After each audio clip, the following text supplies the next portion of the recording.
Pour conjuguer un verbe au futur dans la langue turque, on commence toujours par enlever le suffixe de l'infinitif qui est le mek ou bien le mak.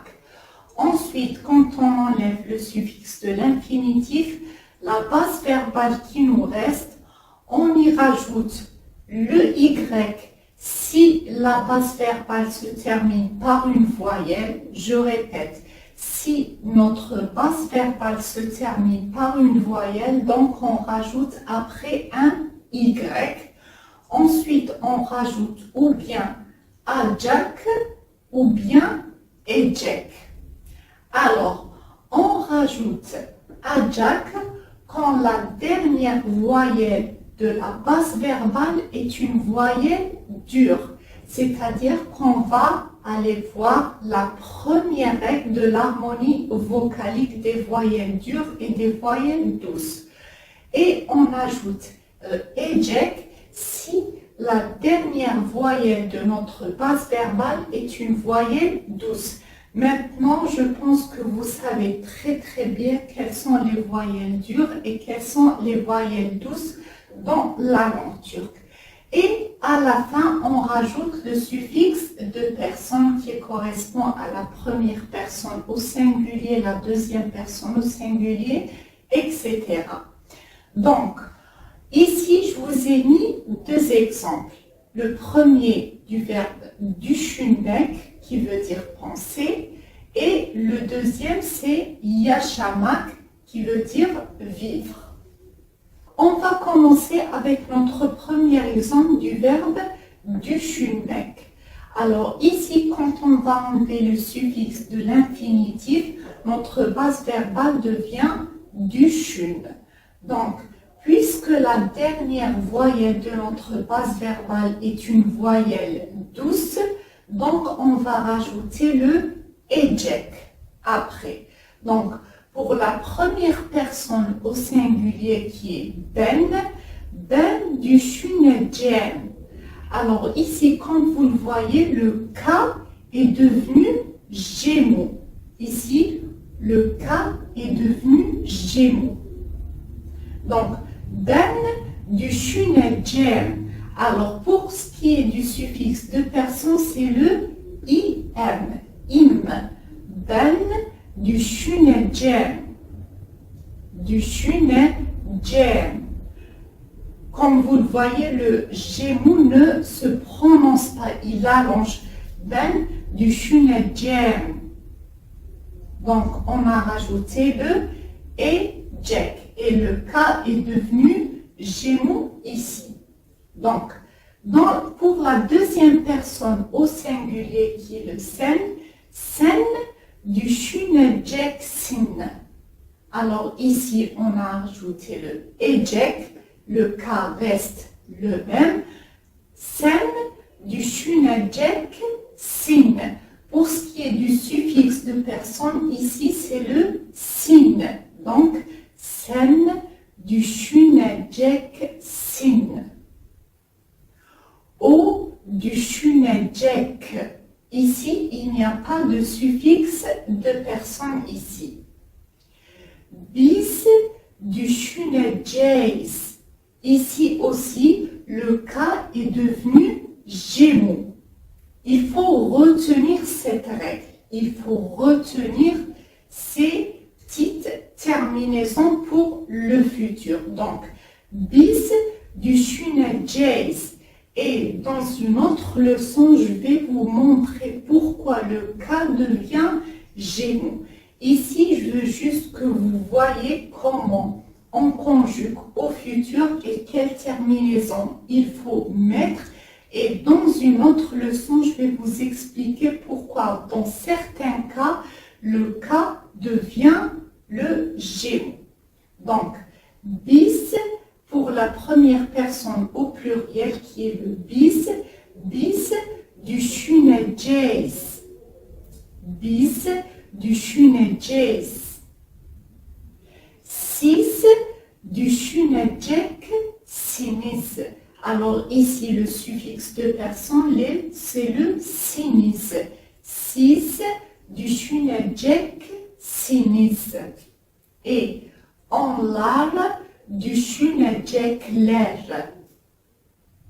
Alors, ici, on a conjugué le verbe penser au futur.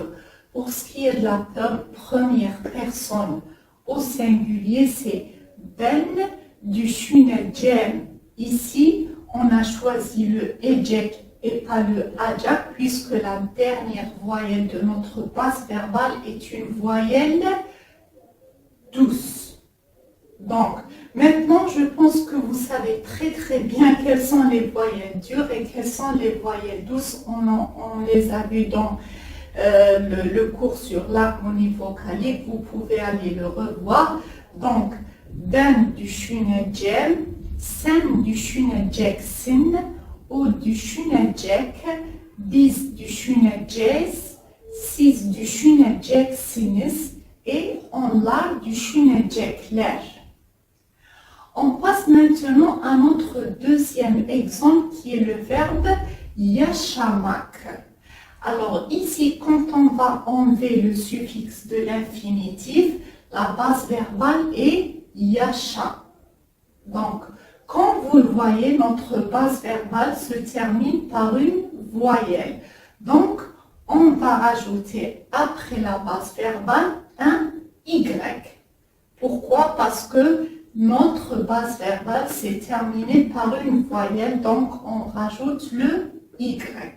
Donc, on a rajouté le Y. Ensuite, on a rajouté le acak.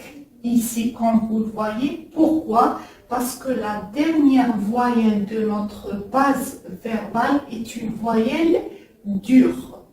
Donc, on va ajouter le acak. Donc, ben yaşayacağım. Ici aussi, le K est devenu le Gémeaux. Et le suffixe de personne est le EM. À la différence de ecek qui est le IM, le suffixe de personne, quand on rajoute le acak, donc c'est le EM. Donc, ben yaşayacağım. Ben yaşayacağım. Parfois, quand vous entendez les Turcs prononcer certains verbes ici, comme par exemple au futur, ils peuvent les prononcer un petit peu différemment. C'est juste leur façon de parler, c'est tout. Mais pour conjuguer un verbe, on les conjugue de cette manière. Donc, ben yaşayacağım. Sen yaşayacaksın. Alors, ici, le I devient E. Donc, on a rajouté le acak. Pourquoi je répète? Parce que la dernière voyelle de notre base verbale est une voyelle dure qui est le A. Donc, on rajoute le acak. Sen, c'est le suffixe de personne pour la deuxième personne au singulier. Donc, sen yaşayacaksın. O yaşayacak. Il n'y a pas de suffixe de personne pour le O. Biz yaşayacağız. Yaşayacağız. Siz yaşayacaksınız. Ici, on n'a pas siniz, mais sınız. Et onlar yaşayacaklar. Donc, je répète, parfois ils disent que la conjugaison au futur est la plus simple. C'est vrai parce que si on enlève en premier le suffixe de l'infinitif, après, quand la dernière voyelle de la base verbale est une voyelle dure, on ajoute le acak. Et quand la dernière voyelle de notre base verbale est une voyelle douce, on rajoute le ecek. Et si notre base verbale se termine par une voyelle, donc on rajoute le Y après notre base verbale et le K devient le Gémeaux pour ce qui est de la conjugaison pour la première personne du singulier et la première personne au pluriel. Et à la fin, on rajoute le suffixe de personne qui est im. sin, il n'y a pas pour le O, is, sinis et l'air quand on rajoute le ejec, et quand on rajoute le ajax, c'est sun, us,